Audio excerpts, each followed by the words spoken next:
दिल्ली के अगले चुनाव तक मुख्यमंत्री की जिम्मेदारी सर्वसम्मति से आतिशी जी को दी गई है। ये जो जिम्मेदारी दी गई है, आप सब जानते हैं कि एक विषम परिस्थितियों में ये जिम्मेदारी देनी पड़ी है,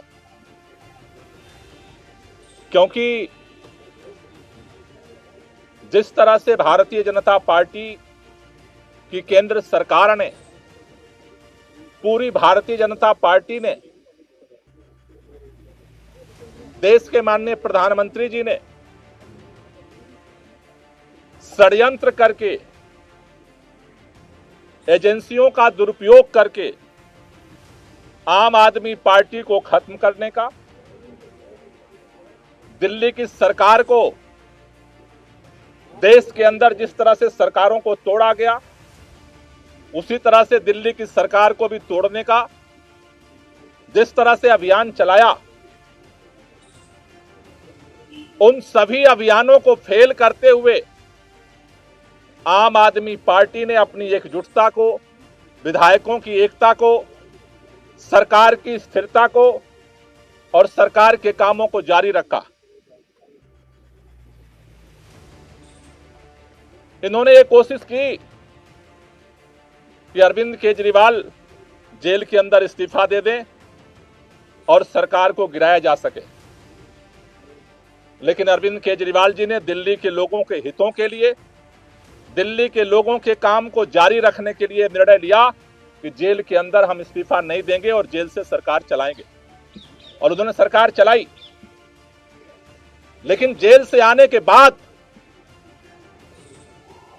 उन्होंने निर्णय लिया कि जिस तरह से अरविंद केजरीवाल की जो सबसे बड़ी ताकत है ईमानदारी की ताकत, उसी ईमानदारी की ताकत से अरविंद केजरीवाल जी ने दिल्ली के लोगों के लिए वो काम किया जो आज तक इतिहास में भारत की कोई राज्य सरकार नहीं कर पाई। लेकिन उनके ऊपर, उस ईमानदारी के ऊपर कीचड़ उछाया गया भारतीय जनता पार्टी की तरफ से, और उसको देखते हुए दिल्ली के मुख्यमंत्री अरविंद केजरीवाल जी ने जेल से आने के बाद यह निर्णय लिया कि देश की सुप्रीम अदालत ने हमें जेल से बाहर कर दिया है, लेकिन हम जनता की अदालत में जाएंगे। दिल्ली के लोग जब तक दोबारा चुन करके उन्हें अपना समर्थन नहीं देते, तब तक दिल्ली का मुख्यमंत्री नहीं बनेंगे। आज इन परिस्थितियों में जब उन्होंने अपना इस्तीफा देने का निर्णय लिया, आज विधायक दल की बैठक हुई। विधायक दल की बैठक में सर्वसम्मति से निर्णय हुआ है कि अगले चुनाव तक हम चाहते हैं कि ये चुनाव अक्टूबर-नवंबर में कराए जाए, जल्द से जल्द कराए जाए।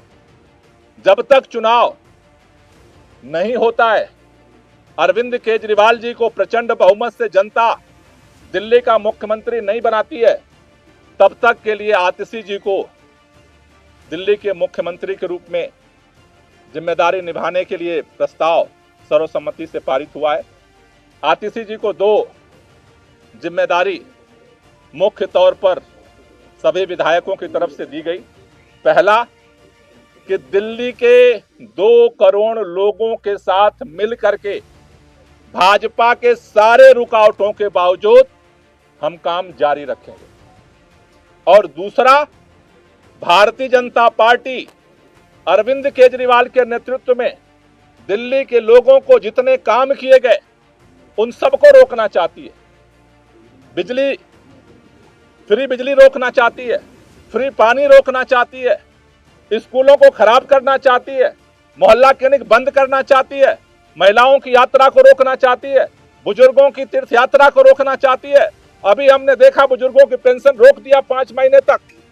दूसरी जो जिम्मेदारी उनको दी गई है कि भारतीय जनता पार्टी के सारे षड्यंत्रों को, जो दिल्ली की जनता के काम को रोकने की है, उसकी रक्षा करना है। हमें कल भी इस भाजपा के षड्यंत्र से हम लड़ रहे थे, और इसलिए नए मुख्यमंत्री कि जिम्मेदारी है संघर्ष को जारी रखना, भाजपा के नेताओं से, भाजपा की सरकार से, भाजपा के षड्यंत्रों से दिल्ली के जनता के कामों को सुरक्षित रखना, उसकी रक्षा करना, इन दो जिम्मेदारियों को लेकर के नई सरकार का गठन होगा। 4:30 बजे मुख्यमंत्री जी अपना इस्तीफा देने के लिए उपराज्यपाल के पास जाएंगे और उसके बाद नई सरकार बनाने की दावेदारी विधायक मंडल दल की तरफ से प्रस्तुत की जाएगी। काम एक ही साथ होगा क्या? उसी समय दावा पेश होगा नई सरकार बनाने का? पहले मुख्यमंत्री जी अपना इस्तीफा देंगे और उसके बाद जो विधानमंडल दल का जो प्रस्ताव है नेता चुनने का, वो दावेदारी का प्रस्ताव रखा है।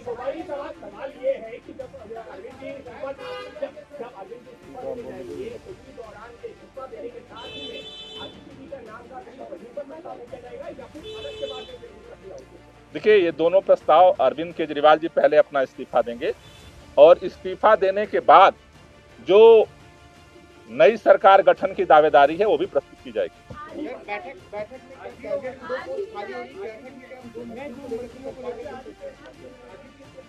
आज ही प्रस्तुत किया जाएगा, आज ही इस्तीफा भी प्रस्तुत किया जाएगा और नए सरकार गठन के लिए दावेदारी भी प्रस्तुत की जाएगी। जहां तक नए मंत्रिमंडल की बात है, उसके बाद जो है पार्टी बैठ करके उसके लिए निर्णय लेगी।